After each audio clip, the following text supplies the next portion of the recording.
السلام علیکم ورحمۃ اللہ وبرکاتہ۔ عزیز طلباء و طالبات، آپ کے سامنے 8ویں جماعت مضمون اردو کا پری ٹیسٹ کا پیپر ہے۔ اس ویڈیو میں انشاءاللہ اس کا حل بتایا جائے گا۔ آپ دیکھ رہے ہیں کہ یہاں آپ کو طالب علم کا نام لکھنا ہے، آپ کا رول نمبر لکھنا ہے حاضری نمبر میں، اسکول کا نام لکھنا ہے، اور اس کے بعد آپ دیکھ رہے ہیں نیچے کہ سوال نمبر 1 ذیل کا اقتباس پڑھیے۔ اس میں آپ کو صرف اقتباس پڑھنا ہے اور اقتباس پڑھنے پر آپ کو 4 نمبر دیے جائیں گے۔ تو سوال نمبر 2 میں آپ کو الفاظ صرف دیکھ کر لکھنا ہے، جیسے الفاظ وہاں لکھے ہوئے ہیں اسی طرح سے آپ کو نمبر ڈال کر وہ الفاظ ہو بہو اسی طرح لکھنا ہے۔ جیسے ضرورت لکھا ہوا ہے تو آپ نمبر 1 ڈال کے اس کے نیچے ضرورت لکھیں گے، دوسرے میں ٹھنڈک لکھیں گے، اور تیسرے میں فرلانگ، اور چوتھے میں شیخی۔ اس طرح چاروں الفاظ آپ لکھیں گے۔ اگر آپ صحیح طریقے سے چاروں الفاظ لکھتے ہیں تو آپ کو 4 مارکس ملیں گے۔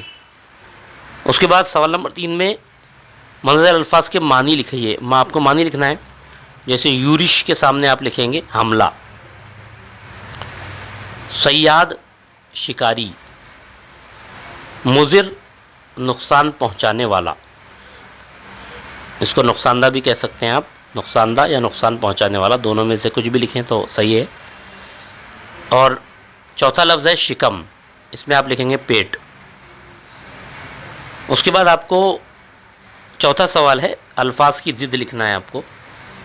فانی، اس کی ضد ہے باقی، بے الف قافیے۔ دوسرا لفظ ہے خالق، اس کی ضد آئے گی مخلوق۔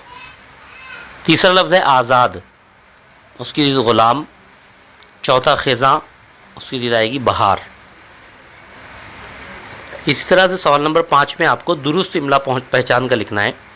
تو گوہر دیا ہوا ہے، گوہر میں آپ کو درست کون سا املا ہے وہ پہچاننا ہے۔ تو پہلے میں دوسرے نمبر کا جو لفظ ہے گوہر وہ درست ہے، تو دوسرے نمبر کا لفظ آپ وہیں سے دیکھ کر اسی طرح لکھ لیں آگے۔ اسی طرح دوسرا جو الفاظ کے 3 الفاظ آپ کو دوسرے دیے ہوئے ہیں، تو اس میں جو پہلا لفظ ہے صحرا وہ درست ہے، اور تیسرے جو 3 الفاظ دیے ہوئے ہیں اس میں قدرتی، یعنی تیسرے نمبر کا جو قدرتی ہے وہ درست ہے، اور چوتھا جو الفاظ کے جو 3 الفاظ ہیں چوتھے، اس میں جزیرہ جو پہلا لفظ ہے جزیرہ وہ درست ہے۔ تو پہلے میں دوسرا، دوسرے میں پہلا، تیسرے میں تیسرا، اور چوتھے میں پہلا، اس طرح یہ آپ درست لفظ یہاں لکھیں گے۔ اس کے بعد قوسین کی مدد سے کہاوتیں مکمل کرنا ہے آپ کو۔ ناچ نہ جانے آنگن ٹیڑھا، آم کے آم گٹھلیوں کے دام۔ سوال نمبر 7 میں فعل پہچان کر لکھنا ہے۔ تو کاکی نے کھانا کھایا، کھایا یہ فعل ہے، اور پی یہ بھی فعل ہے، تو کھایا اور پی یہ دونوں آپ الگ لکھیں گے یہاں پر سامنے۔ ادھر سوال نمبر 8 میں جملے کو ترتیب دے کر لکھنا ہے، یہ بھی 4 نمبرات کا ہے۔ پہلا جملہ ہے چلنے کاکی ہوئیں کے لیے تیار بوڑھی، تو کیسا بنے گا؟ بوڑھی کاکی چلنے کے لیے تیار ہوئیں، بوڑھی کاکی چلنے کے لیے تیار ہوئیں۔ اور دوسرا جملہ ہے تھے نرمدے ایک حضرت عثمان رضی اللہ تعالیٰ عنہ انسان، تو آپ لکھیں گے حضرت عثمان رضی اللہ تعالیٰ عنہ ایک نرمدل انسان تھے۔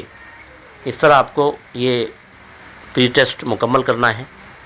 امید ہے آپ کو اچھی طرح سمجھ میں آیا ہوگا۔ السلام علیکم ورحمۃ اللہ وبرکاتہ۔